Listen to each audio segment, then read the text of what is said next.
नमस्कार दोस्तों, ये कहानी है जैसलमेर की राजकुमारी रत्नावती की। जैसलमेर नरेश महारावल रत्न सिंह अपने किले से बाहर राज्य के शत्रुओं का दमन करने गए थे। जैसलमेर किले की रक्षा उन्होंने अपनी पुत्री रत्नावती को सौंप दी थी। इसी समय दिल्ली के बादशाह अलाउद्दीन की सेना ने जैसलमेर को घेर लिया। इस सेना का सेनापति मलिक काफूर था। किले के चारों ओर बड़ी भारी मुसलमानी सेना पड़ाव डालकर पड़ गई, लेकिन इससे रत्नावती घबराई नहीं। वह वीर सैनिक का वेश पहने, तलवार बांधे, धनुष बाण चढ़ाए, घोड़े पर बैठी किले की बुर्जों पर और दूसरे सब आवश्यक स्थानों पर घूमती और सेना का संचालन करती थी। उसकी चतुरता और फुर्ती के कारण मुसलमान सेना ने जब जब किले पर आक्रमण करना चाहा, उसे अपने बहुत से वीर खोकर पीछे हट जाना पड़ा।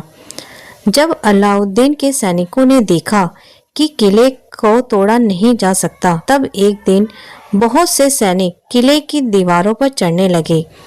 रत्नावती ने पहले तो अपने रक्षक सैनिक हटा लिए और उन्हें चढ़ने दिया, पर जब वे दीवार पर ऊपर तक चढ़ आए, तब उसने उनके ऊपर पत्थर बरसाने और गर्म तेल डालने की आज्ञा दे दी। इससे शत्रु का वह पूरा दल नष्ट हो गया। एक बार एक मुसलमान सैनिक छिपकर रात में किले पर चढ़ने लगा, लेकिन रत्नावती इतनी सावधान रहती थी कि उसने उस सैनिक को देख लिया। उस मुसलमान ने पहले तो यह कहकर धोखा देना चाहा कि मैं तुम्हारे पिता का संदेश लाया हूँ, किंतु राजकुमारी रत्नावती को धोखा देना सरल नहीं था। उसने उस शत्रु के सैनिकों को बाण से बींध दिया। सेनापति मलिक काफूर ने देखा कि वीरता से जैसलमेर का किला जीतना कठिन है। उसने बूढ़े द्वारपाल को सोने की ईंटें दे दी, वह रात को किले पर फाटक खोल दे। लेकिन सच्चे राजपूत लोभ में आकर विश्वासघात नहीं करते। द्वारपाल ने रत्नावती को यह बात बतला दी। रत्नावती ने भी देखा कि शत्रु को पकड़ने का अच्छा अवसर है। उसने द्वारपाल को रात में किले का दरवाजा खोल देने को कह दिया।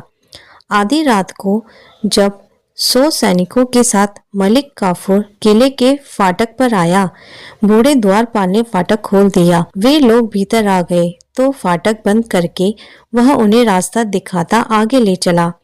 थोड़ी दूर जाकर बूढ़ा किसी गुप्त रास्ते से चला गया। मलिक काफूर और उसके साथी हैरान रह गए। किले की बुर्ज पर खड़ी होकर राजकुमारी रत्नावती हंस रही थी।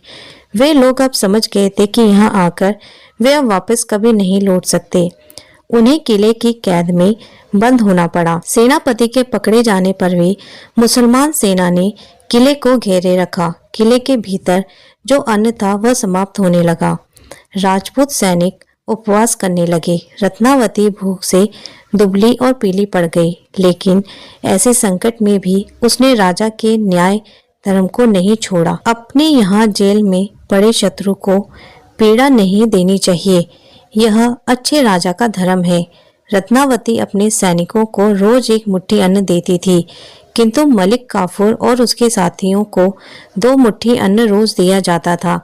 अलाउद्दीन को जब यह पता चला कि जैसलमेर के किले में उसका सेनापति कैद है और किला जीता जाए इसकी आशा नहीं है, तो उसने महारावल रत्न सिंह जी के पास संधि का प्रस्ताव भेज दिया। रत्नावती ने देखा कि एक दिन किले के चारों ओर के मुसलमान सेनाएं अपना तंबू डेरा उठा रही थी और उसके पिता अपने सैनिकों के साथ चले आ रहे हैं। मलिक काफूर जब किले की जेल से छोड़ा गया तो उसने कहा, राजकुमारी साधारण लड़की नहीं है, वे वीर तो है ही देवी हैं। उन्होंने खुद भूखी रहकर हम लोगों का पालन किया है, वे तो पूजा करने योग्य है। ये हैं दोस्तों हमारे भारत की वीर वीरांगनाएं। अगर आपको कहानी अच्छी लगे तो मेरे चैनल को सब्सक्राइब जरूर करें। धन्यवाद।